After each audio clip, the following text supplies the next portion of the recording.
Order the finance meeting of October 25th.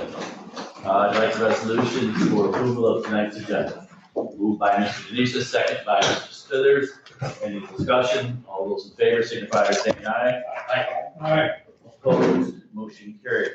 Approval of the minutes for September 27th finance meeting. Moved by Mr. Perkins, second by Mr. Fay. Any discussion? All those in favor signify by saying aye. Aye. Opposed? Motion carried. First up for highway, we have Mr. Don Chambers, and that first resolution is determining that the purchase of real property and construction of a new truck equipment garage and a new salt/sand storage building in the town of Potsdam in St. Lawrence County, New York, and will not result in any significant adverse environmental impact. Moved by Mr. Sheridan, second by Mr. Forsythe and Mr. Fay. Mr. Chambers. Yes, thank you. In order to move forward with the project for the Potsdam Outpost, a seeker determination needs to be made by the board. The backup documentation is available to the legislature on the Google Share Drive. The resolution and also the seeker documentation has been completed by department staff and reviewed by Gary Bowich, our environmental attorney. Any questions for Mr. Chambers? Mr. Perkins. Thank you. Don, is the property owned by the county yet? It is not. We do have a purchase agreement in place. However, we need to have this seeker resolution done before the actual closing. Thank you. In that case, I'll be abstaining from Okay, this. Mr. Perkins will be abstaining. Kelly. Any questions? The seeker forms were sent to us by Ms. Pearson. Any legislators have any questions on those forms? Any more discussion? Seeing none, all those in favor of the resolution signify by saying aye. Aye. Opposed, motion carried with one abstention by Mr. Perkins. Our next resolution is modifying the 2021 budget for the Department of Highways for equipment repair, maintenance, and fuel. Moved by Mr. Perkins, seconded by Mr. Fay. Mr. Chambers. Yes, this resolution amends the department's budget, basically dealing with the inflation in the energy sector and also the increasing repair parts cost and for other departments. So the Department of Highways provides repairs for various departments and the fuel for various for all the departments in the county. So with the increased cost in both revenue in from other departments to expenditures out with a balanced resolution. Any questions concerning this resolution for Mr. Chambers? Mr. Denisha. Don, in regards to equipment repairs, are you having difficulty getting parts? Yeah, absolutely. It's a real dilemma. Not that starts right with manufacturing, shipping, inventory. Our suppliers are telling us that their inventories are low. So it doesn't matter what make it is. They all seem to be having an issue. So it's part of the overall supply chain dilemma. Yes, absolutely. Thank you. Okay, any more discussion? Seeing none, all those in favor of the resolution signify by saying aye. Aye. Opposed, motion carried. We have a 2021 project update, Mr. Chambers. Yes, thank you. I will try to be brief. There's a long list of projects, but I'll go through our bridge projects. First, the ones that aren't complete. Depot Street Bridge, that should be open by the end of November. Just recently, we had to extend the contract slightly on that project due to supplier and subcontract issues. So unfortunately, that's going to slide closer to the end of November. County Road 27 in DeGrasse. Again, that was a late start, basically due to supply issues, but should be open in December. Morristown was already on schedule for completion in 2021. And I don't see any problem with this at this point with that completion date. Pump stations are in place. Water line under the bay is in service, and sewer lines hopefully will be coming on line soon. So before winter, so the water and sewer should be in the new lines by the end of December. Jones Road bridges there's the two that are right together that we're replacing, should be open before the snowmobile season, and that's a snowmobile trail. Goes from a vehicular road to basically a snowmobile trail in the wintertime. Island Branch Road bridge is open. Browns Bridge is now open. County Road 54 bridge is open. Halfway House Road bridge is open. Guerin Road bridge is open. County Road 51 bridge style large culvert is open. So that's our structures as far as the ones that are were in construction and scheduled to be in construction for this year. As far as the design for bridges, with the federal aid, we have County Road 35 Potsdam Morley in final design, and we have Lazy River Road in Russell. That is in preliminary design at this point. Funding for those projects is tied to the federal transportation bill, which has not been passed yet. In-house projects that are CHIPS funded, County Road 62 large culvert in Piercefield is in design. McCarthy Road Bridge in Stockholm is in design, and Dutton Road Bridge in Russell is in design. This summer, we did 35 miles of mainline paving of roads. We did over 40 miles of rut filling and approximately 14 miles of surface treating. As far as the outpost projects, Lisbon and Russell outposts are currently moving along quite well and should be substantially complete by the end of December. And hopefully we will have operations going out of there in December. That's the plan, with completion in the spring, summer of 2022. And if all things go forward as planned, Potsdam Outpost, hopefully we will be closing on the property sometime in November with construction in 2022. Mr. Chambers. Yeah, thank you, Doc. Thanks for the update. Thank you. Moving on to solid waste, also with Mr. Chambers, the resolution is approving the 2022 St. Lawrence County Solid Waste Department fee rates. Moved by Mr. Denisha, second by Mr. Perkins and Mr. Smithers. Mr. Chambers. Yes, thank you. The 2021 rates for solid waste are provided with the proposed 2022 rates corresponding to them in the other column. The 2021 fees have been flat, actually have been flat since 2019. And the cost increase are primarily due to an increase at Dank in 2022 by $3 a ton. And you can see that reflected through a lot of our charges, reflecting exactly the $3 increase in the fee at Dank. I can say that the fees at Dank's landfill have remained stagnant for over a decade. And so this is the first increase we've seen in that time frame. Any questions for Mr. Chambers concerning these fees? Seeing none, all those in favor of the resolution signify by saying aye. Aye. Opposed, motion carried. Thank you. Mr. Chambers. Thank you. Okay.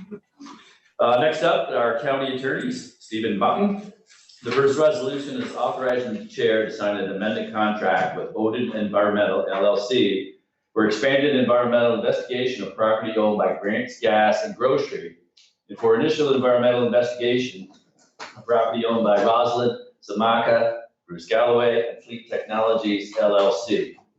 Moved by Mr. Smithers, seconded by Mr. Sheridan. Mr. Button. Thank you. The first resolution you have before you this evening is a resolution, just as the title states, to authorize an expanded investigation for environmental testing over at the Grants Gas location on Route 11 between Canton and Potsdam. It also includes 3 parcels, 2 in Hammond and 1 in Norwood. The 2 in Hammond, the Galloway location, as well as the Salamanca location, are both located on Main Street in Hammond. We've received contact directly from the town of Hammond indicating a great deal of interest in these parcels. We've also received interest and contact from the IDA associated with the Fleet Techniques location. For those of you who may be familiar with the landscape of Norwood, the Fleet Techniques location is directly located adjacent to the Norwood Diner. What you would be authorizing here is for us to do expanded exploration at the Grants Gas location and to begin the exploration at the 2 Hammond locations and the Norwood location. Questions for Mr. Button concerning this resolution? Seeing none, all those in favor signify by saying aye. Aye. Opposed, motion carried. Our next resolution is authorizing the chair to sign an agreement between New York Environmental Protection and Civil Compensation Fund and the County of St. Lawrence, New York, regarding a certain tax delinquent property owned by Betty Davis. Moved by Mr. Perkins, second by Mr. Sheridan. Mr. Button. Thank you. This second resolution that you have in front of you is a resolution associated with a property we've already done exploration on, and it was determined that the property still had petroleum-based contaminants in the soil. The property is a historical location associated with a gas and convenience store in the town of Fowler, very close to where the town hall location is. The town of Fowler itself has expressed a great deal of interest in acquiring this property. There is still a dilapidated structure on the location, and it is likely that if cleanup occurs, it's entirely possible that that structure will ultimately need to be removed. But as it stands right now, the agreement between the oil spill fund and the county would engage the oil spill fund to remove the petroleum-based contaminants. Okay. Any questions for Mr. Button concerning this resolution? Seeing none, all those in favor of the resolution signify by saying aye. Aye. Opposed, motion carried. Our next resolution is authorizing the chair to sign a contract with CNS Engineers, Inc. for environmental investigation of property owned by Newton Falls Holding, LLC. Moved by Mr. Denisha, seconded by Mr. Perkins. And Ms. Curran.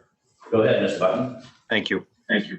I know that a lot of you are familiar with the long history that has taken place down in the Clifton and Fine area, specifically with the J&L site, and really what I view as a companion site being the Newton Falls Paper or Newton Falls Holding location. The Newton Falls Holding location has several different parcels. This resolution would deal with 3 of them that are over 250 acres of land. One of the largest portions of this land was believed historically to be the location that paper sludge waste was provided. Aerial photography still demonstrates the pit locations of that concern. What you would be approving here is an authorization for the county to enter into an agreement with CNS to perform a historical study on the property, identify what contaminants may have been put in there before making a larger application for a potential phase 2 to do borings or to potentially do pit exploration for contaminants. I think everyone is familiar with the paper making process to a certain extent. And during the 30s, 40s, 50s, 60s, it was not uncommon for paper to include certain contaminants like strychnine or like arsenic. And unfortunately, when paper sludge was placed into the ground for to essentially dissolve it, those arsenic items, those contaminants were left there in the soil too. So the purpose of this exploration would really be to get a historical underpinning of what exactly was placed there before we go digging around. Okay. Any questions for Mr. Button? Mr. Forsythe? Steve, thank you. On all of these, is there any chain of ownership that's been, is anyone in charge of going back and trying to find prior owners or any of that? Or is it just gone when they go for taxes? Actually, we do a stub search associated with the properties. We are actually quite interested in identifying the chain of title. The OCF, the OSF, excuse me, I'm so used to saying OCFS. The OSF will routinely engage in recovery actions after we have concluded our agreements with them. Okay, so there is an effort to look. All right, thank you. Anyone else? All those in favor of the resolution signify by saying aye. Aye. Opposed, motion carried. Our next resolution is authorizing the chair to sign a contract with St. Lawrence County Fire Training Facility Incorporated for priority use of the George G. Graves Fire Training Center by the participants of the St. Lawrence County Self-Insurance Plan. Moved by Mr. Denisha, seconded by Mr. Forsythe and Mr. Perkins and Ms. Curran. Go ahead, Steve. Thank you. I believe everyone here is aware that in my spare time, I act as the plan administrator associated with the St. Lawrence County Self-Insurance Plan, providing worker compensation coverage for most of the municipalities within St. Lawrence County as well as the county, but we also include the volunteer firemen. About a decade ago, it was determined that it was appropriate to provide a training mechanism associated with the volunteer firemen that were a part of the plan. That training mechanism came in the form of the Briggs Training Center. So annually, the county plan pays a flat rate of approximately $35,000 to cover our utilization of the Briggs Fire Training Center for those volunteer fire units that are covered underneath the workers' compensation plan. It's really a great opportunity to provide volunteer firemen at a location right here in St. Lawrence County where they can actually secure the appropriate and needed training for the services that they render to their communities. Yeah. Any questions for Mr. Button concerning this resolution? Seeing none, all those in favor signify by saying aye. Aye. Opposed, motion carried. Thank you. All right, next up, we have Community Services, Jay Ulrich. The resolution is reallocating funding from the Comprehensive Opioid Stimulant and Substance Abuse Program, COSAP, site-based grant to the St. Lawrence County Community Services to develop and operate an opioid treatment program in St. Lawrence County. Moved by Mr. Sheridan, second by Mr. Lightfoot and Mr. Perkins and Ms. Curran. Go ahead, Mr. Ulrich. So this resolution would allow community services to start drawing down the COSAP grant funding, which is approximately $406,000. And we would use that money over the first 2, possibly 3-year period of developing and operating the OTP. There'd be quite a bit would be going to some startup expenses. We are going to have to do some remodeling in the Human Services Suite 1, where the clinic is located. So we do have to buy the pump, we have to buy the safe, the dispensing windows, things like that. So there is going to be some upfront costs that we're hoping to pay for with these funds. For Mr. Ulrich. I have one. You did say in your comments 2 to 3 years. What is your expectation that we can have a clinic on the ground and actually dispensing, Jay? Well, the 2 to 3 years, we're done with year 1 of the grant. So we have 2 left in the grant. But we have the availability of doing a 1-year extension if necessary. And we might have to do that because COA Valley has yet to employ a peer that was to be associated with the OTP. So we'll probably go into year 3 just for that reason. Whether we will spend down our portion of the grant in 2 years, we're working on that budget. In terms of, getting this off the ground and operating, I mean, we're still looking at 3, 4 to 6 months. I mean, 3 months is pretty quick. 6 would certainly, I think, be the outlier in terms of the time period. Well, 6 months is encouraging. Any other questions for Jay? Seeing none, all those in favor of the resolution signify by saying aye. Aye. Opposed, motion carried. Thank you, Jay. Thank you. Next up is planning, Jason Fultonhauer. The resolution is setting a date for a public hearing on proposed local law D for the year 2021, reapportioning 15 legislative districts in St. Lawrence County. Moved by Mr. Lightfoot, seconded by Mr. Perkins. Go ahead, Jason. Thank you. Good evening, all. You'll remember a couple weeks ago, we gave you a quick overview of the whole redistricting process. The committee that was established has met several times and has put together a redistricting plan. This resolution setting the date for the public hearing is just the next step in the process. So the intent is to hold a public hearing on Monday, December 6th at 5:50 p.m. To hear comments on the proposed plan. If it's your pleasure, I can share my screen and show you the modifications that we have made to the legislative districts, and just briefly go through each of the districts that have changed and those that have not. Yes, we would like to see that. Thank you. Okay, thank you. I think should be able to do this here. Okay, can everyone see a map of the county? Yes. Okay, so just to go through the districts that have not changed at all, they're probably the easiest to see at the full extent of the county. So those that have not changed, District 3 along the river and into a little bit of Canton here. District 4 has not changed. District 5 has not changed. And District 15 has not changed at all. There has been some changes in the rest of the districts, and I'll talk about District 6 and 7 here at this scale as well, and then we'll zoom in to show the other districts that are a little easier to see when we're zoomed in. So in District 6 and 7, we have just switched one town. District 6 used to, District 7 used to have the town of Clare. That is now going to be assigned to District 6.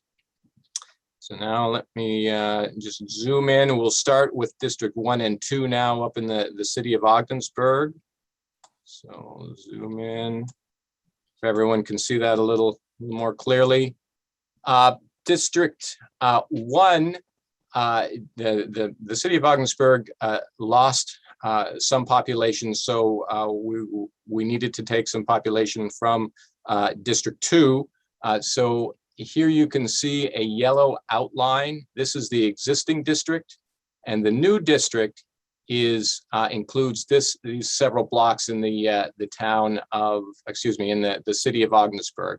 So the area between this the gray shaded line, which is the proposed district, and the existing, which is the yellow line, that's what we've added in District 1, taking from District 2, giving to District 1. We'll go over now to Canton, Village of Canton. This has changed. District 8 and 9 has changed here. Pretty significantly for District 8. We've modified a portion of Potsdam here. We've dropped this area here. Used to be in District 8. It is now going to District 11. This area along here in the town of Canton used to be in District 9. It is now going to District 8.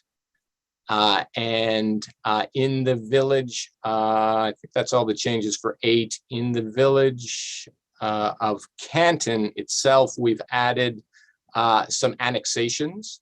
There have been 2 annexations over the last 10 or so years in the village of Canton. The St. Lawrence Health System building, which is this area right here, that's been added to the village. So we've added that to District 9, as well as another annexation of a residential apartment complex out near the golf course in Canton. So those are the changes to 8 and 9. Going into the village of Canton, the village of Potsdam, I'll go over to our blow up here for District 10. And let me just minimize that. I'll get it a little bigger for you here. Again, the yellow outline was the previous district boundary. The new is the gray area here. So District 10 has grown in this area right here. This was formerly District 11, now going into District 10.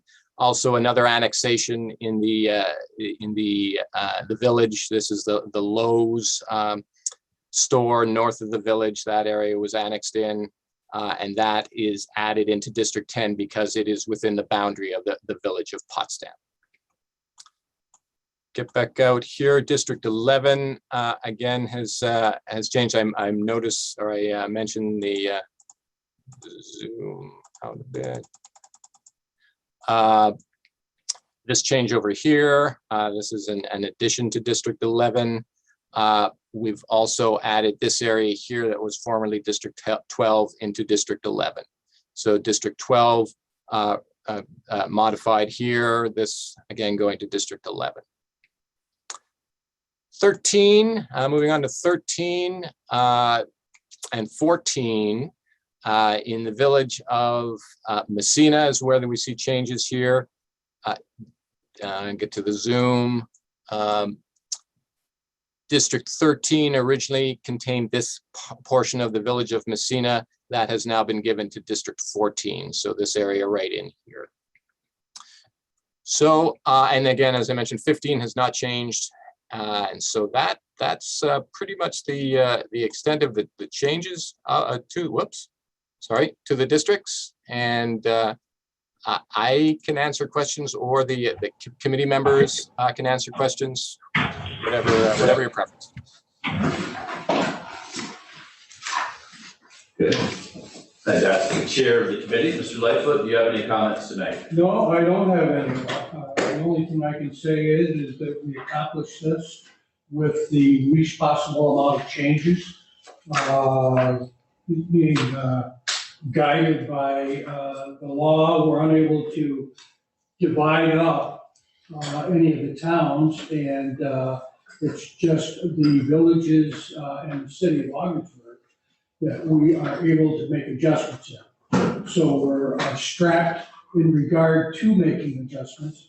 But I don't know what the average is, Jason, for representation, but the total population divided by 15 is about 7124, something like that?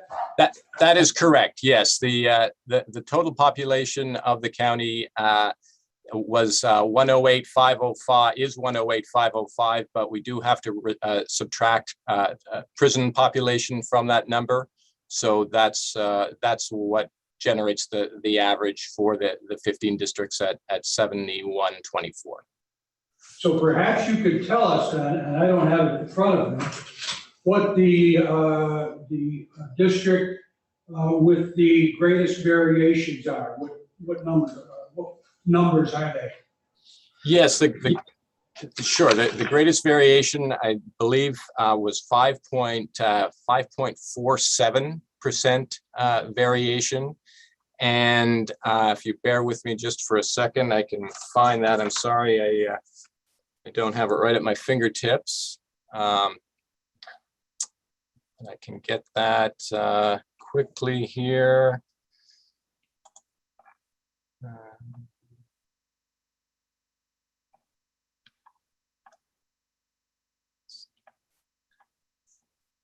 And the variation, really, we tried to keep within that 5% variance. That was the goal. Right.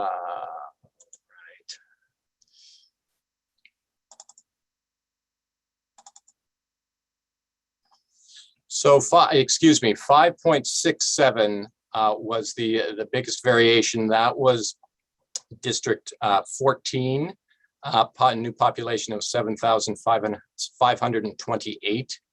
And the lowest variation was District 8 at 7,123. So basically right at the the ideal number, 0.01% variation. So that's the range, 5.67 to 0.01. We really tried to keep it all at that 5% or around that 5% mark. So the populations themselves ranged from I mentioned the highest at 5.67. That population was 7,528, and the greatest deviation at the other end was 5.57. That was District 1, and that population is 6,727, and all of the other 13 districts fall within those two population numbers.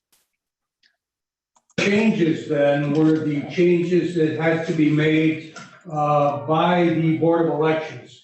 And as I recall, they were very small, and I don't want to say insignificant, but they didn't affect very much.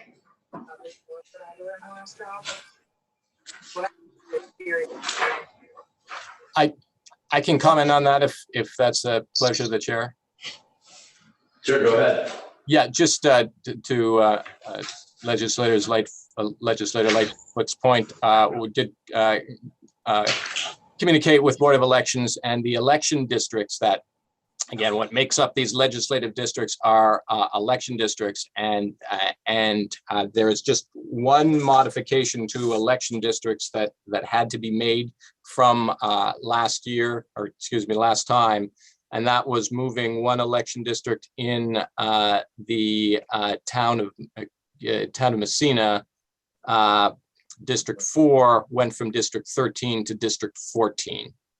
And that was the only election district change. So very little modification needed for the election district component. Good. Mr. Arquette has a question. Go ahead. Thank you, Kevin. Jason, I may have posed this question previously. There's been a large influx of Amish into our county, probably in several different districts, probably none more than in mine in 13. To what level of inclusion did the Amish play in this, and or what type of accuracy do you believe that we have in gathering those numbers?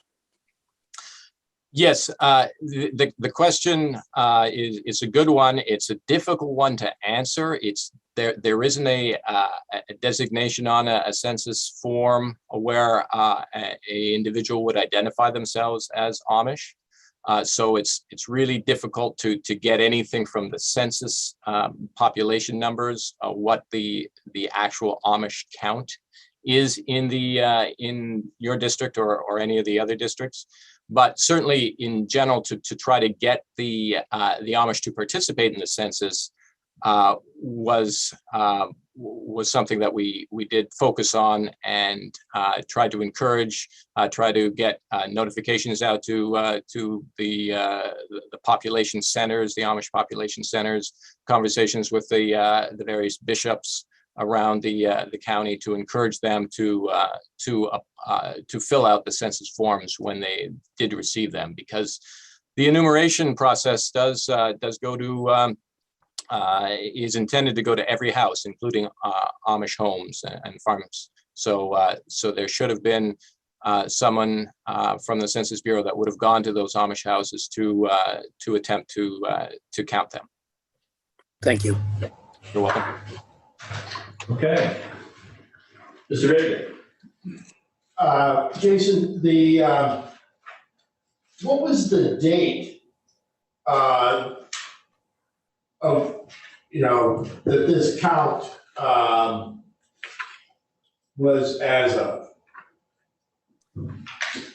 Yes, Census Day is always the first day of April of the decade. So April 1st, 2020 was the 2020 census date. However, there is a long, long time after that when individuals can still be counted. So I think the actual start date for collecting population data was in March, I mean, around the middle of March, and then it was continued into I believe October of 2020 is how long populations were able to continue to be counted.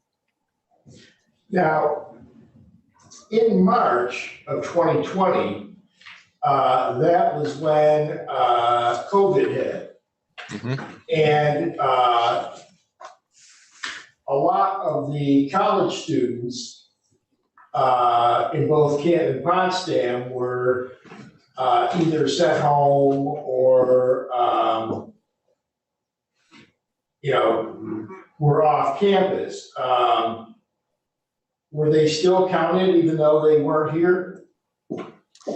Good question. To a varying degree of accuracy, if the students were on campus, if they resided in residence halls on campus, their likelihood of being counted was very, very high because there was an effort put forth to by not only the county but the Census Bureau to ensure that the universities counted their populations and submitted them directly to the Census Bureau. So not a problem necessarily with the students on campus, even if they were sent home because of COVID, if they were sent home on April 1st, 2020, if they're on campus, chances are they were counted. Now, where we have seen some definitely some clear omissions in counting is in some of the off-campus residences. We know that certain apartment blocks or apartment complexes make up a whole census block. So we've been able to go to the data, look at those census blocks, and some that we know should have individuals in them have none. So it's a student housing facility, it's off campus, it's not sanctioned per se by, no, sanction isn't the right word, but it's not officially associated with the school. And we know that there are people there or should have been there. And we have census blocks that have 1, 2, even some that have 0 counts in them. So we know that those numbers are probably the reason why our population has dipped by the 3,000 or so that it has. And I mean, because I've heard that some of the colleges are down by as much as 40% in their enrollment. Right, in 2020, their enrollment was down? I'm saying now they're down, some of their enrollment are down by as much as 40%. Right. And I'm just wondering whether or not our numbers reflect this reduction in the numbers of people in those areas. I think that they probably do. They probably have sort of evened that out because the numbers being down, say in the school semester that started in August of 2020 or even August of 2021, if that's when the numbers are down, yes, those individuals are not residing in the county, so they wouldn't be counted. But current school enrollment would not be represented in the April 2020 numbers.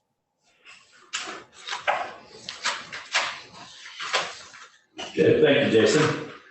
Thank you. All those in favor of the resolution signify by saying aye. Aye. Opposed, motion carried. Thank you. Next up is our vacancy review committee and for real property. It's about filling a tax map technician. Mr. Green, are you with us? There you go. All right, Bruce. Yes, Go good ahead. evening. Thank you. Good evening. We are asking to fill a tax map technician in our office. Our office traditionally has had 3 tax map techs.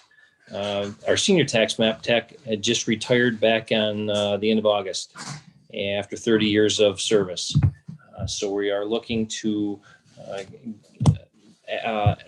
the tax map tech position to be filled to bring us back to the 3 tax map techs in our office.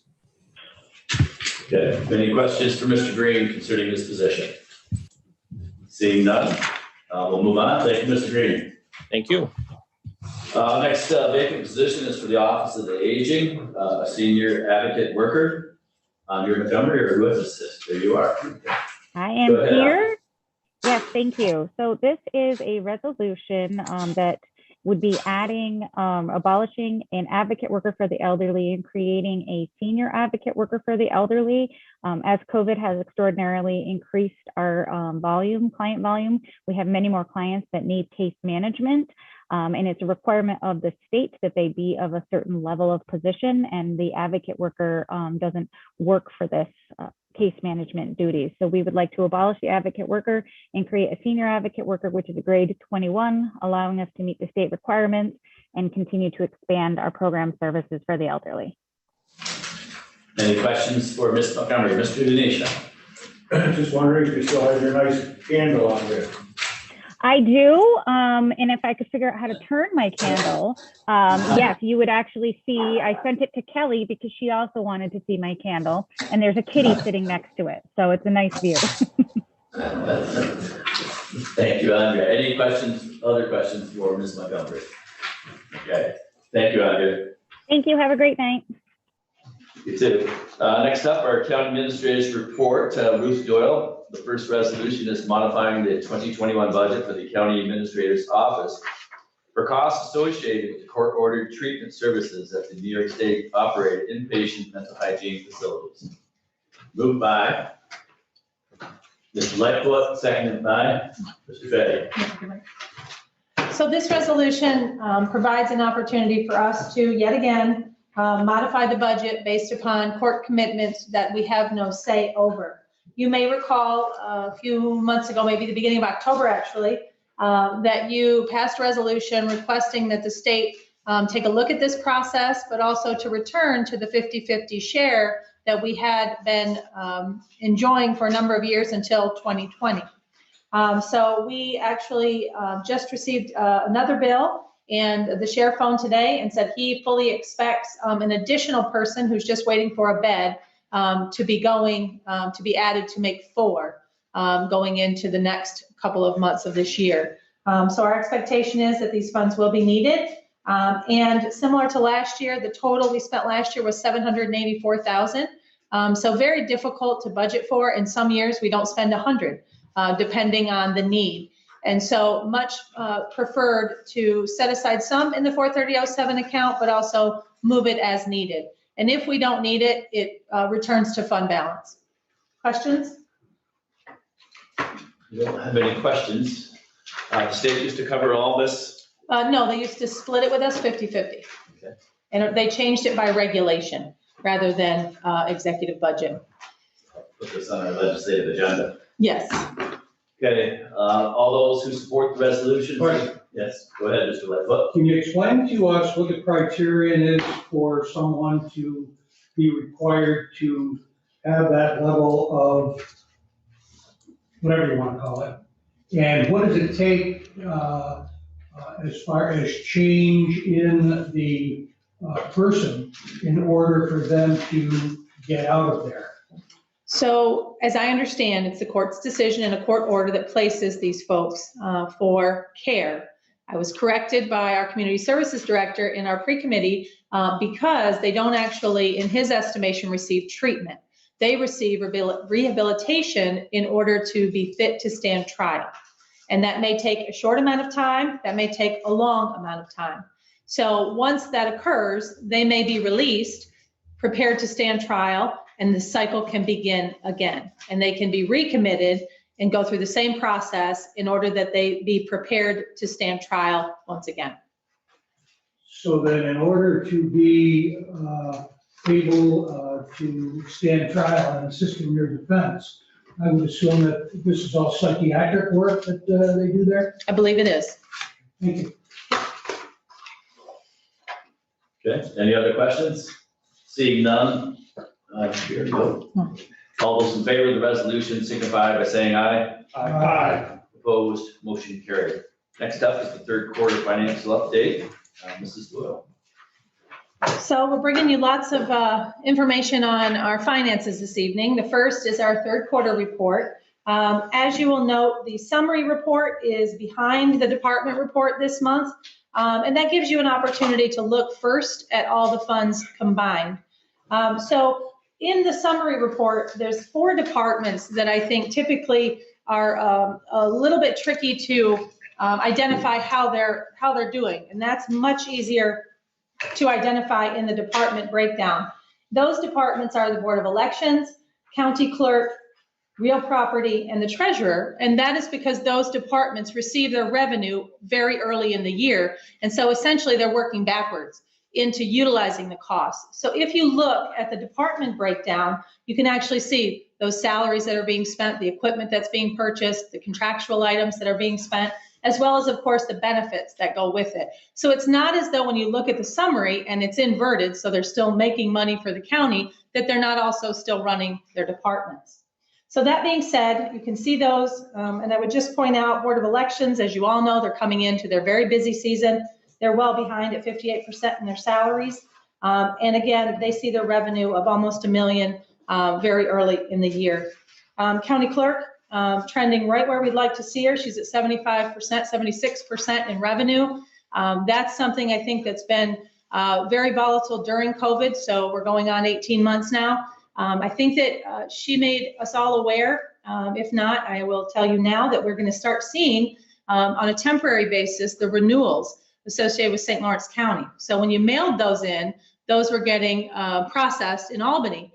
Those actually, I think, because of the limitations on staffing, are now going to be returned to St. Lawrence County. So certainly, like they take everything in stride, they'll begin processing those very soon. And if in fact an additional person's needed or additional time is needed, we'll be talking to you about that to make sure those can get turned around quickly.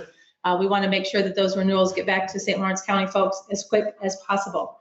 So that budget, and you've just added that second deputy clerk position, which is going to be filled here very shortly.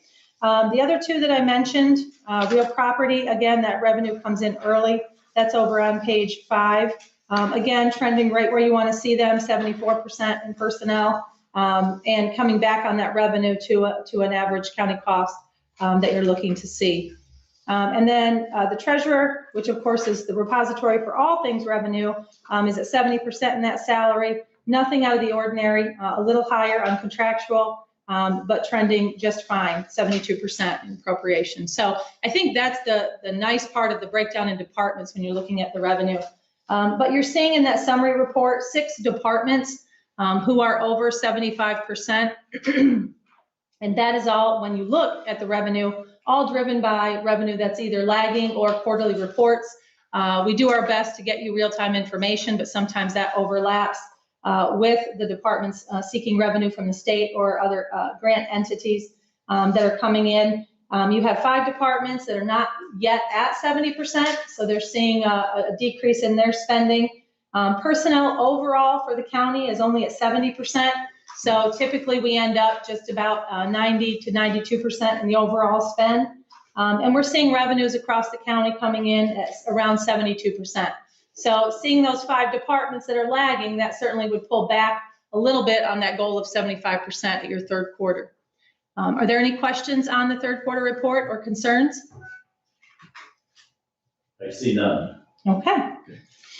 So that concludes the third quarter report. If you'll give us just a couple of moments, we'll get situated to do something a little bit unusual, and that's to deliver the tentative budget at committee. this year. So I'm very grateful that the board provided the opportunity for me to do this when I could be here in person. So give us just a few minutes and we'll get started. So I'd like to do old and new business first. Sure, I can go ahead and start getting ready. Yep. So is there any old business need to come before the board? This is Haggard. The speed at which we're going this evening, Mr. Chairman, I thought maybe we were going to skip right over that, but that's great. This is just a shout out to our hard workers at the Board of Elections. It's not called remote. What's it called? Early voting is set up. Yeah, thank you. Early voting set up in Potsdam. I went over there Saturday, cast my ballot. It's running really smoothly. It's open during the week. It's right there next to Kinney's on Maple Street. And thank you, Tom and Jenny. Okay. Mr. Burke. This would be old business, and I just wanted to maybe ask the question if it's time that we consider the sales tax on heating fuel. It was brought up by different legislators before, Bill Sheridan, I think maybe Tony and Larry, but with the cost of living taking a spike, those individuals on fixed income, the poorest of our county, I guess I'm wondering if now is the time to take a serious look at this and maybe take some action. Okay. Mr. Chairman? Yes, go ahead. I would like to say I wholeheartedly agree with that idea. I know we just recently voted on such a thing here a few months ago and was voted down.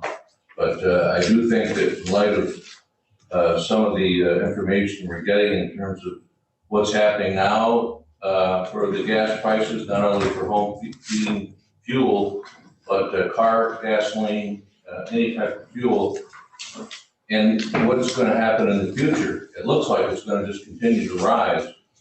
And I'm very concerned that with this inflation that's going on with all the other areas, that it's important to maybe take another look at whether or not we want to get involved in that endeavor of taking that tax off in the home heating fuel. And so I totally agree with you, and I'm hoping that the rest of the board might look at it that way as well, because things are going to get tight for the families who are going to be deciding whether it's going to be heating the homes or putting food on the tables this year for some of the children and families in St. Mark. Mr. Denisha. Thank you, Mr. Chairman. John, thanks for bringing it up. I know we spoke about it before. I advocated for it early on, and it wasn't a huge appetite for it. But I think the timing. I'll talk about gasoline. Gasoline is I think I paid $3.69 for it today or yesterday. And a great deal of that is tax. I know there's a little bit of an effort at the state level to remove the state tax on gasoline, because the folks that are the hardest affected by it are the folks who live in rural areas. They don't have access to buses, subways, mass transit. And with the home heating fuel, whether it's propane, fuel oil, I know a couple of families that last year, they're working families and have children, and they were buying their fuel by 5 gallons at a time. you know, there's still, and these are people that are working, they're people that are working. And there's still going to be, heck, the way it's going right now, it'll be lucky if they buy it, you know, three gallons at a time. So I think this is an opportunity. We're, you know, we're fortunately, we're right with sales tax revenue, like it's never been before. I think it would be a good opportunity for us. I think it's timely to give our folks a break on the sales tax on home heating fuel. I believe we're one of the few counties that does tax home heating fuel, and I know Kevin's always said that sales tax is a regressive tax, and it's a good place to start. Mr. Ray. If I get clarification from Mr. Sheridan, this would affect natural gas as well? Yes. And do we have any estimates on how much this would cost the county, Mrs. Doyle? We do. Legislator Burke requested some information earlier today. The total would be 4.3 million, which would see a breakdown between the sales tax sharing arrangement, but the areas that it would cover, to your earlier question, would be natural gas, propane, steam, gas, electric and steam, fuel oil, coal, and wood. I just want to echo what Mr. Sheridan and others have said, that at a time when the county's revenues are up, you know, it would seem incumbent upon us to share some of these revenues back to the people who contributed to it, especially because this is going to be a difficult winter for many families.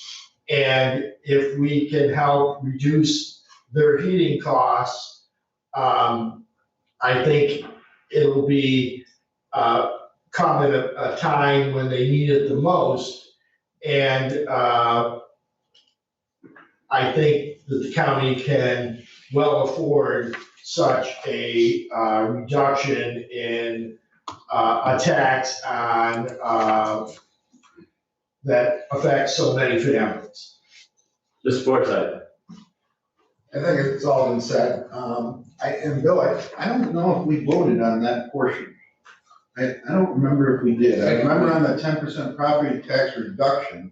I don't know if we voted on it. And then I brought up also that same meeting to take the percentage, 4% off the I remember. if I remember correctly. Did we check that? If we did, or how would it get reintroduced? Someone else have to reintroduce it? There was a vote on it. I'm not the only one that remembers the vote on it. There was a vote on your resolution at 10%, and then I suggested we also consider that as well, and it was voted not to consider it. Mr. Perkins. Ruth, is that 4.3 million in tax revenue, or is that the total dollar that's taxed? That's the amount we would receive, or the reduction that would be provided in that amount. That's a big chunk. I guess, you know, I understand the concept, but my concern is the well-to-do with 4,000 square feet homes and things like that, they can afford to pay the tax. It'd be nice if we had some way, if there was like the low income or the moderate income, if we could break that out somehow, because I don't know if that's something everybody should receive. I do believe that people that are struggling should receive it, but that's a big chunk to take out of the budget. Mrs. Smithers. Yeah, I agree. I don't see how we can differentiate. You're commenting like we're in a time of recession, which we are not. We're in a time of inflation, where there's a lot of cash floating around. The government programs, you're going to pass another stimulus bill in the trillions of dollars where they're supplying money. So I don't think we're in a time where the money is that short. I think there's cash all around. And so I don't really see a need for it at this time. If we were in recession, I could see it, but I don't. Mr. Lightfoot.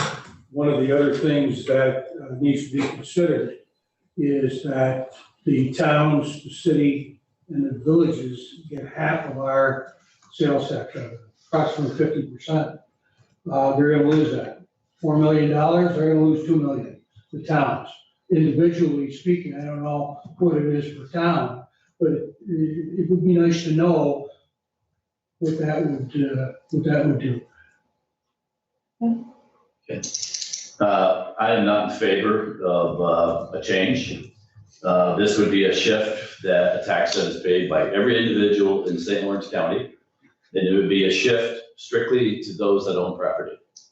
So the average home, as I talked to Administrator Doyle today, is about 104,000.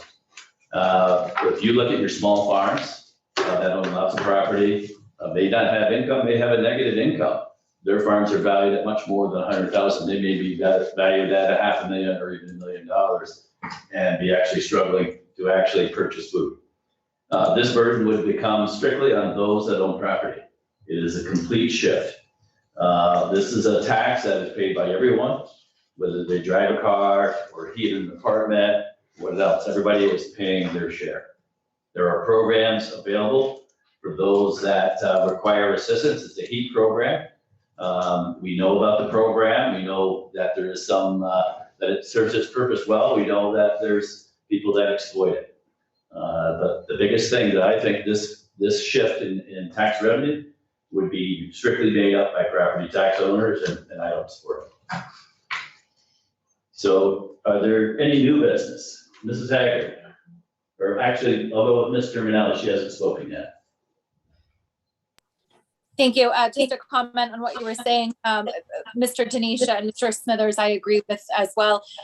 Just that if we don't collect the tax doesn't mean that 4.3 million won't be collected. It could just be diverted to the fuel source owners, right? If they knew they were able to get that income before and it was diverted to the county in sales tax, there's nothing to say that they wouldn't increase rates, not in essence protect the taxpayers anyways. So I agree that this is something we really have to look at very carefully and think about the ripple effects. I don't think that it would go back into the pockets necessarily of the people that are struggling to pay those bills, but it would just be diverted to possibly the pockets of the business owners. Mrs. Haggard, you have some new business? You're gonna stick with the old business? I happen to like old stuff. No, Mr. Chairman, I just wanted to make a comment in regards to homeowners. There are quite a few renters that pay for energy costs, so it wouldn't necessarily not include them, correct? You're trying to. There was an audio breakup there, so I didn't catch your complete sentence. Many renters. I don't know what's wrong with the audio. Can you hear me now? Yeah. Yes. Thank you. There are many renters. I know in Potsdam, we have a lot of rental property and many of those people pay their own heating utility. So I don't know that it would necessarily only affect homeowners. That was the only point I wanted to make. Thank you very much. Okay. Is there any new business? Mrs. Doyle, are you ready with the budget? I sure am.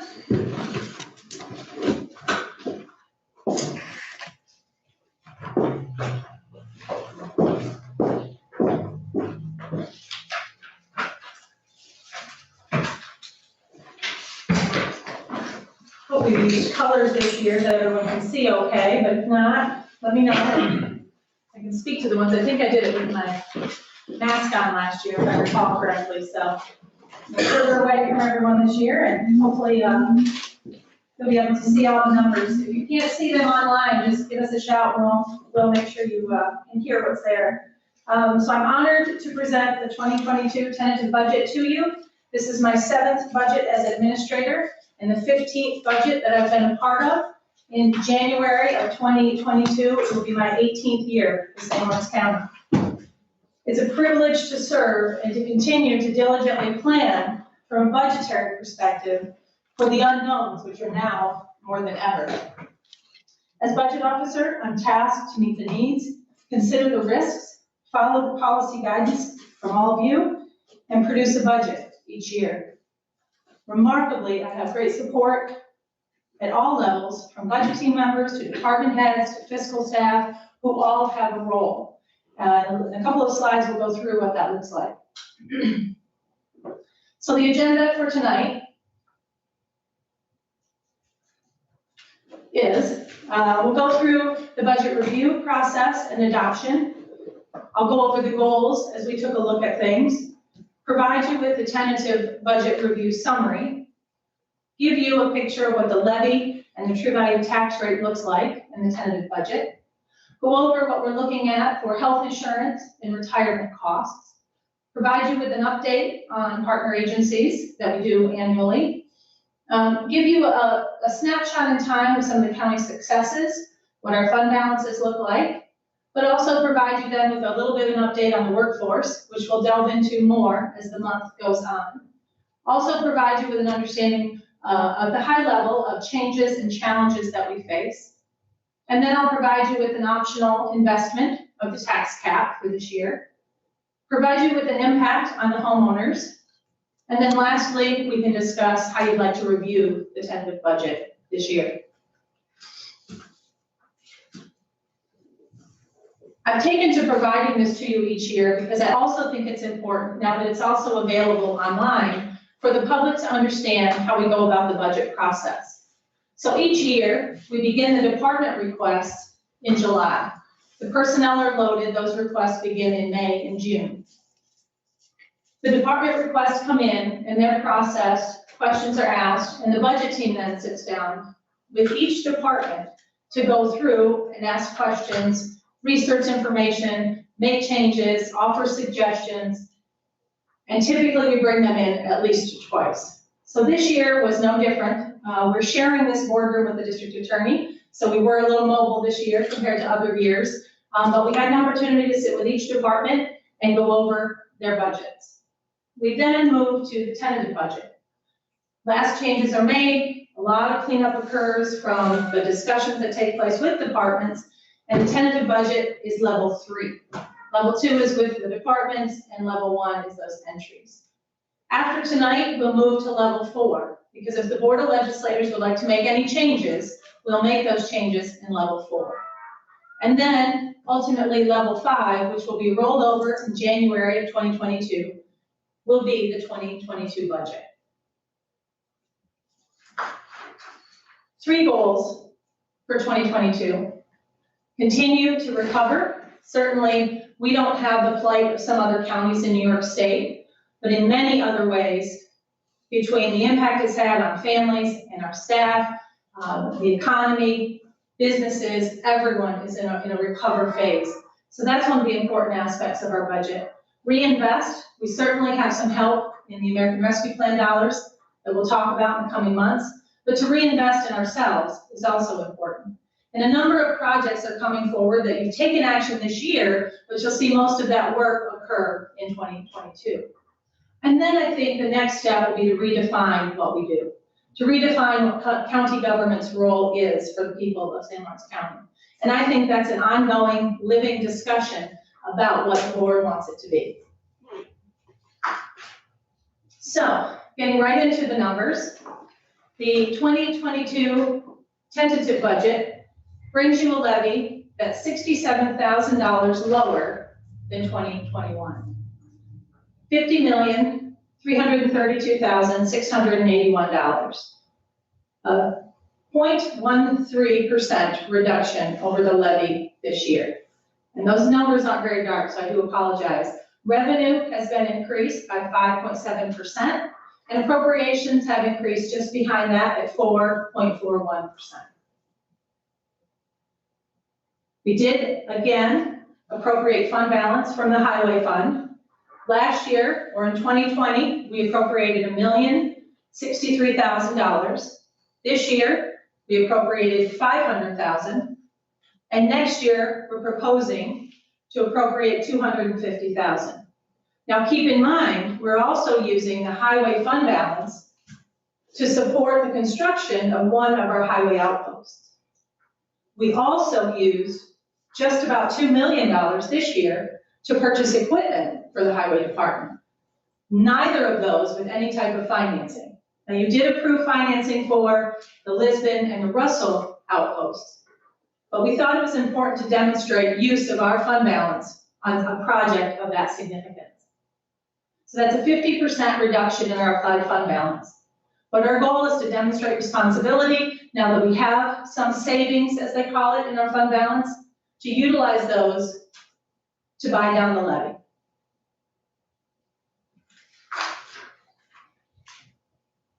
Next up is certainly the more interesting information. The levy, as I mentioned, is 50.3, a 0.2 reduction, which brings the true value tax rate from $8.19 this year down to $8.02. A 17-cent reduction for 2022. Since 2018, as you can see there, the true value tax rate was $8.36. We spent 2 years at $8.28 as a true value tax rate, and then this year at $8.19. Demonstrating a consistent, stable reduction in taxes. And even going back to 17 and 16, there were also reductions in the true value tax rate. Now, we haven't been fortunate each year to not only reduce the true value tax rate, but to also reduce the levy. In 2018, I believe, we reduced the levy as well as the tax rate. But this year, we're reducing just by $67,000, the levy and the tax rate. So next up is always a productive discussion about healthcare. We've done quite a few things over the last few years, and I was looking back through some of the budget messages, and it was in 2017 that the major transition occurred when we moved administrators of our health plan. And since that time, I believe the number was over $4 million, that in that transition, savings or avoidance in spending has occurred through Excelis and through a variety of programs that they've brought to us. But what you're seeing happen here is not only an increase in cost in healthcare, but also a shift in our employees' contributions. So in the last few negotiations of contracts, we've been fortunate to transition our employees from an archaic formula that we used for a number of years, which worked off of a 2-year lag and only measured the increase. Now they're buying in and their premiums pay for a percentage increase annually. We're also seeing, for the first time in a couple of years, a reduction in the retirement bill. We did see and hear late summer that there was an expectation with the fund's performance that we were going to see a reduction in that cost, and it's proven out. This year, we expect it certainly to come in just behind that 6.4, but next year we anticipate a reduction.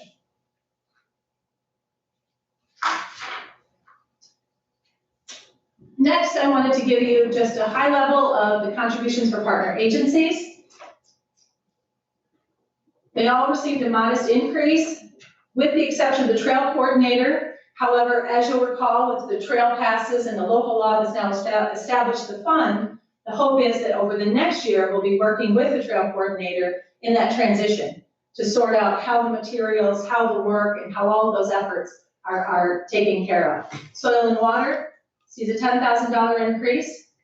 The IDA, they have a contract in place for economic development, so they're increasing $50,000.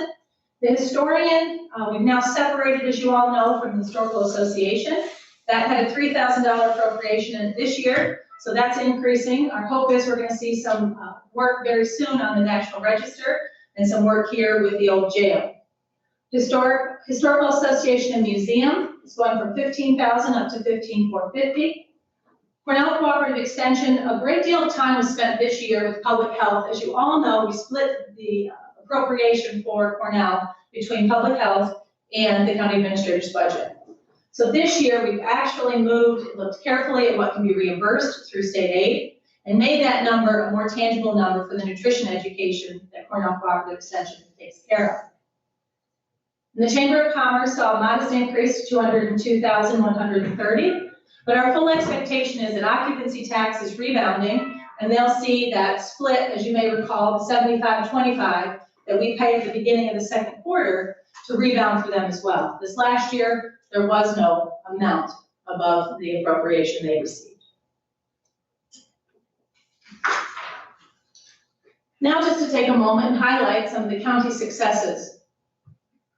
In 2020, I believe it's the third year in a row, we've received an unmodified opinion from our auditors through the diligent work of all of our departments, led by our treasurer staff. Many changes have occurred over the last 4 to 5 years in how our work with the auditors takes place, and the results are apparent. We also, in 2020, received a bond upgrade to an A+ stable rating, and that's been helpful with the financing we just took for the highway outposts. We also, with the board's acquiescence, created 3 reserves that we continue to fund annually after the books close in about April or May. Those are the employee accrued liability, the capital reserve, as well as the self-insurance reserve. So those continue to receive contributions on an annual basis to build up what we hope to be better prepared for anything to come. As I mentioned already, the Trail Passes Fund was created with Local Law 1 of this year.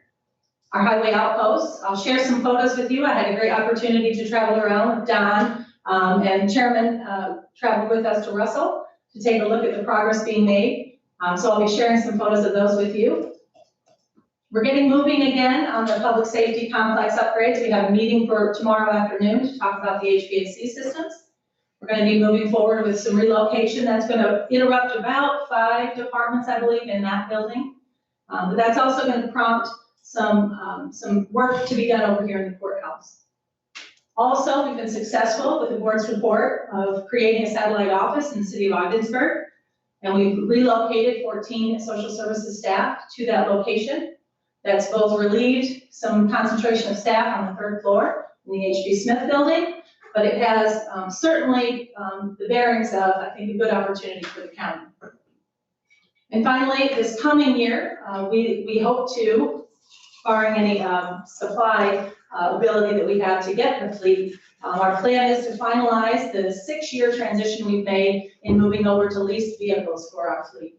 So we still have about 12 vehicles that we own that we wanted to get the useful life out of. Those now will move out, and we'll bring the remaining need, not 1 for 1, but the remaining need will be met with a leased fleet. So now on to the summary of the fund balances since 2016. So the fund balance policy has proven very successful for the county. And currently, these are the numbers that you saw, the Treasurer Malecki reported out. For 2020, the general fund is at 33.1.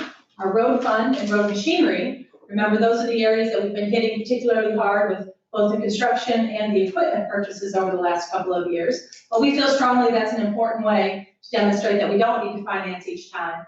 And the revenue coming in on road machinery helps to build those back up.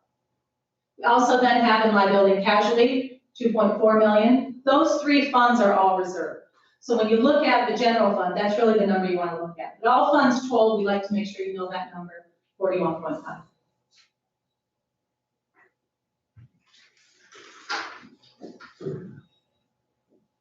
Now, a very high-level summary, which we'll get into however you want to move forward with the reviews, with the workforce changes. So in this year's budget, we have 809.75 FTEs. We're proposing a budget with the actions of the board this year with 839.37 FTEs. But the net staffing impact, the action you see here, is the action that the budget team has taken. And that has been a combination of a cleanup of positions that have been sitting out in budget. If it's not spent, it doesn't necessarily have an impact on us, but cleaning up the hours for part-time positions, for some of the smaller, as you can see, some very nominal numbers here, but an overall impact of 0.05.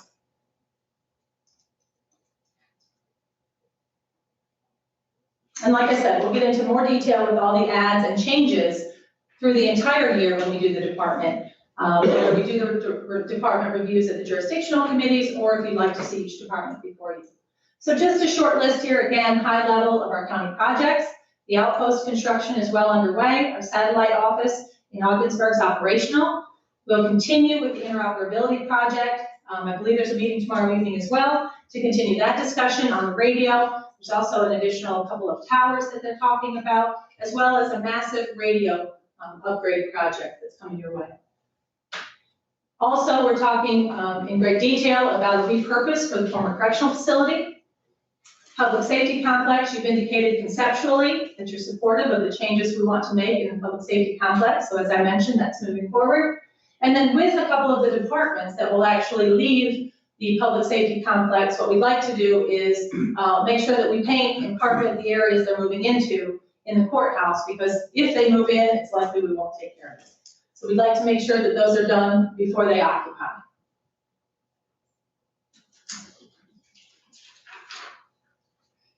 The changes and challenges, I just want to point out a few things.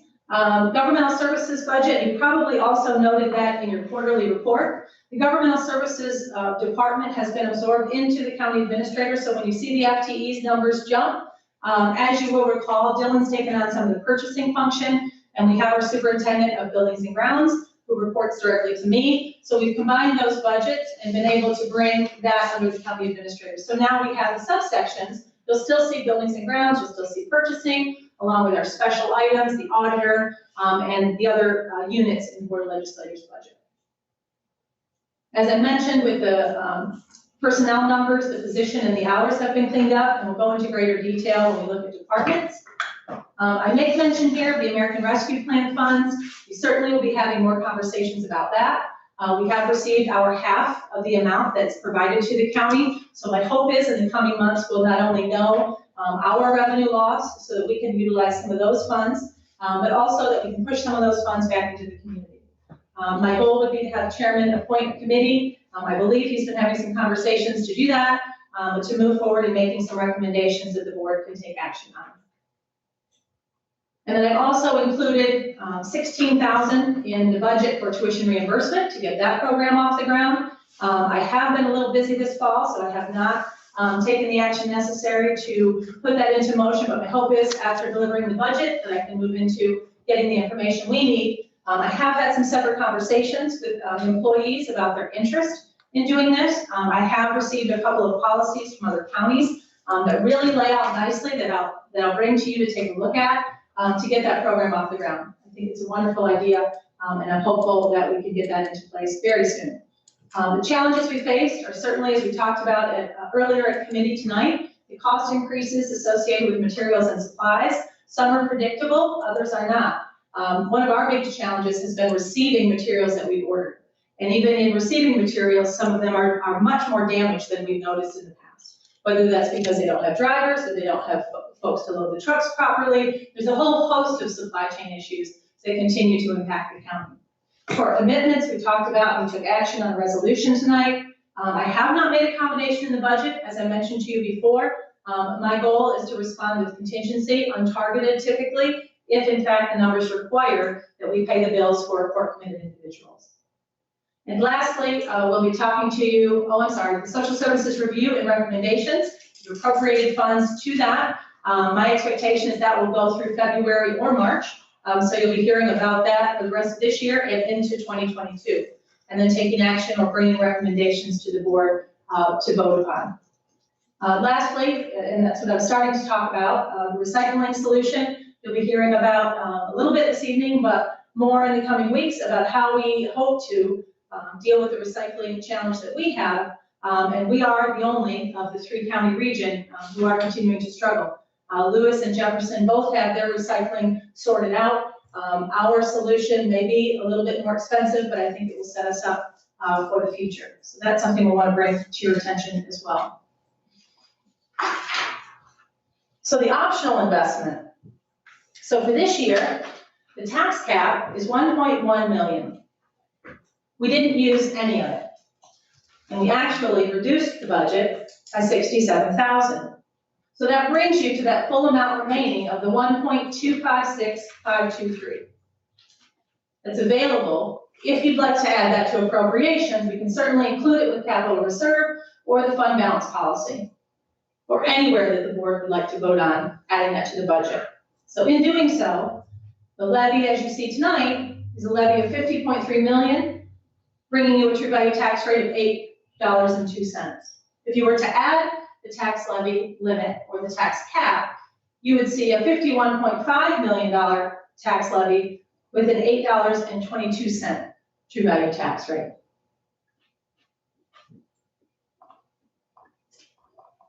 And for the 10% question that was previously posed to me, that amount would be $5,033,268. $5,033,268. What is the question? 10% reduction would be that amount. So now on to the impact on homeowners. So once again, we're reducing the impact on St. Lawrence County homeowners by reducing their taxes. Here you can see, I think the amount that Legislator Akers or Chairman Akers mentioned was around $100,000. We'll see a reduction of $16.96 on their 2022 tax bill.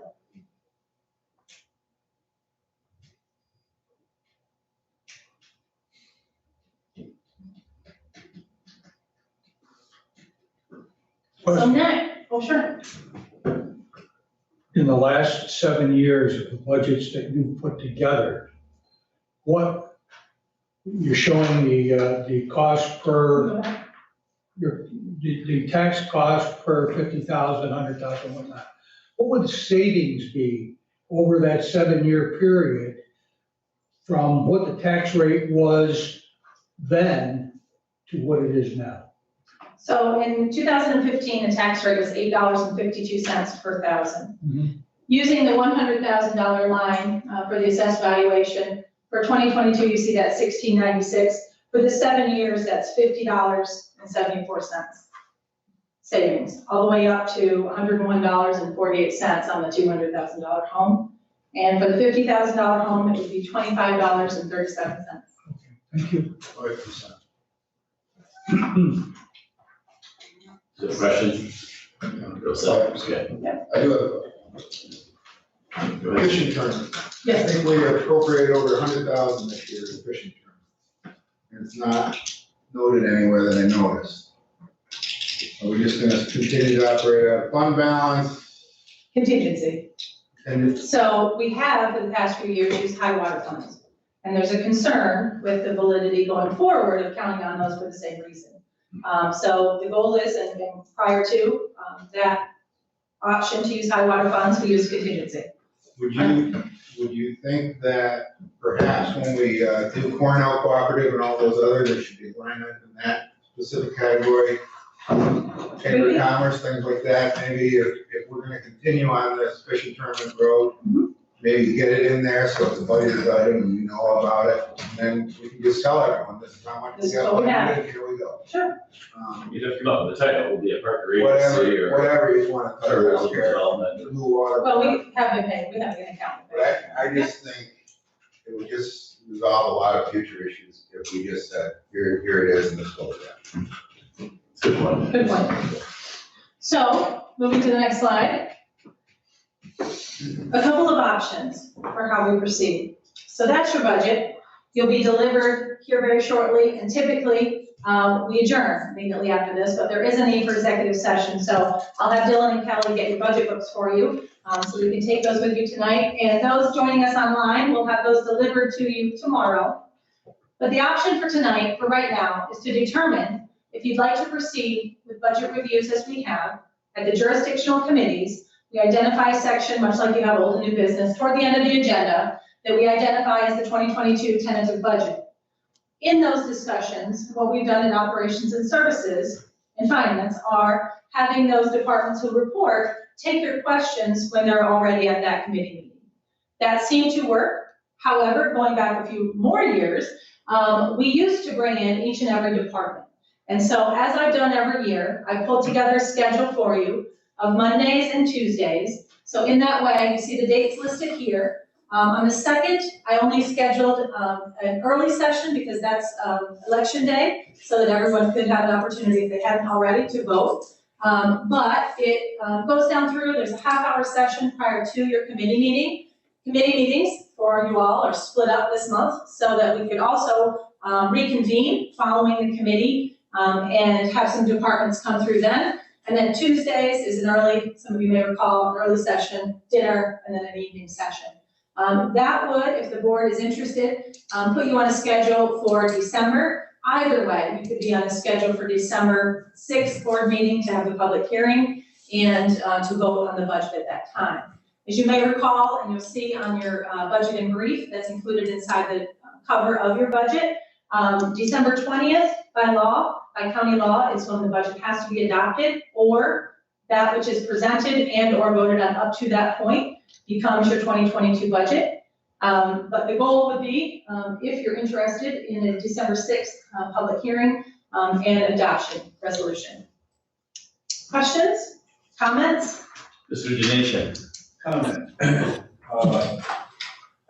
In the seven years that I have been on the board,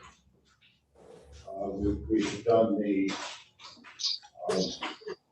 departments who come in at the committees having jurisdiction. That has worked, in my opinion, that's worked well. I had the opportunity to see the other other way of doing it prior to sitting on the board. I would not want to go back to that. It reminded me very much of the Spanish Inquisition. And so I think looking at the Operations Services and Finance Committee. Mr. Perkins? I agree with Larry. Things have been working very well the last few years, doing this last 7 years. I'd like to continue that. Mrs. Haggard. Thank you, Mr. Chairman. I would like to direct my question to Mrs. Doyle. Do you have a preference?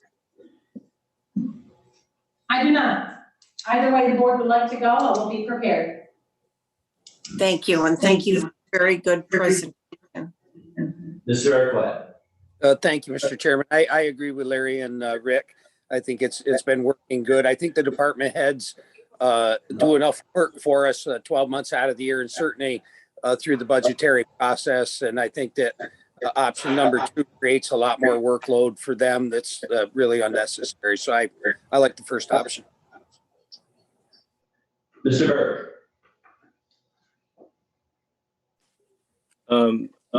I guess I have a question, and maybe Ruth, you could answer this for me. If we wanted to know about the staffing, like for DSS, in your formats, your different formats, how would we address that? I guess specifically, I'm wondering. I know the Bonadillo group is coming in to take a look, and I commend that initiative. But I'm one thing we know is that the state of New York has basically said the highest caseload we should have for caseworkers is 15, and I guess, you know, even before this Bonadillo group starts their work, if that's what the state is saying we need, where are we in that process, and where might we see that in the budget presentation? I mean, I know you've been adding more items on, Ruth, but I guess if I listen correctly here to the budget presentation, it doesn't look like that there are that there's an initiative to hire a lot more. Maybe I'm wrong, but maybe you could just tell me, where would we look? Where would we ask greater detail about that in this whole budget process? I don't have a desire to look at every department, but I certainly would like to ask more about that. Sure. So a couple things. I can tell you that out of the 20 positions that the board authorized, there are 4 that have never been filled. So we're working with them now to get those filled and make sure that they're at full staff. What that may require the board to give permission is much like the board has taken action in the past with the district attorney's office. So you may recall there are some assistant district attorneys who come in at a lower band and some come in higher. And I would argue that CPS and prevent are similar. Sometimes the needs are greater in prevent, sometimes the needs are greater in CPS. So I think if the board were willing, one of the considerations I might suggest is that we have the authority to make those switches as needed. And in that way, as you've seen on your September, and I believe it would have been for September in October, the numbers in prevent are all 12 or below when you looked at that average number. So that's a comfort level that I think, not every case is right for that, but in many it is. So I think in that area, if there are, let's say, those positions sitting on that side, you may want to move them over to CPS and have them fill that way. So those are things I think at services, if any of you have questions on any departments and you wanted to put those together ahead of time, John, send them along, we can prepare for them. But also I think looking at what's needed, I can tell you that I have added back the deputy commissioner position already for 2022. And that I think we have representation here with the director of services who is still working through the system change that the board's made. And by that I mean you have a group that's in training at all times, and as folks depart, those folks coming out of training can pick up the cases that are left behind rather than being redistributed. And that's the practice we're actually just these last couple of weeks had the opportunity to do for the first time, was have someone finish training, someone departing, and truly sit down with the supervisor to go through that process. Closed cases needed to be closed, move along cases that needed to be kept open. But the primary goal was not to add them to existing caseloads that are already too high. So I think that's the system change the board's made. But certainly at services committee, that would be a great time to give us questions, give us some time to work on them for any department, but certainly social services, and we can get those ready for you. Thank you, Ruth. Sure. So for the board, it looks like, is there an appetite for option one and that these departments be through the committees themselves? Yeah, I agree with that. Yeah, that looks like it's going to be. Anything else? I'm set. All right. So that's the end of the tentative budget presentation. We have a need for executive session. We do. Let me just get to my agenda. We do for negotiations, litigation, personnel, and that means, as I know you're waiting for, the medical, financial, credit, or employment history of a particular person or corporation, or matters leading to the appointment, employment, promotion, demotion, discipline, suspension, dismissal, or removal of a particular person or corporation, and appointments. Make a little tune to coincide with that. I'm almost singing it. We're the harmonica. I can feel it. Before we go into executive session, I will say that starting back in 2011, when we started out, we were at junk bond status and we were borrowing 10, 11, $12 million a year for payroll. And it's through the efforts of this board and the people that work for us, the department heads, and Ruth and her team, we've made great strides. That we've gone basically fiscally on the fiscally distressed list to where we're at on the A+ and stable.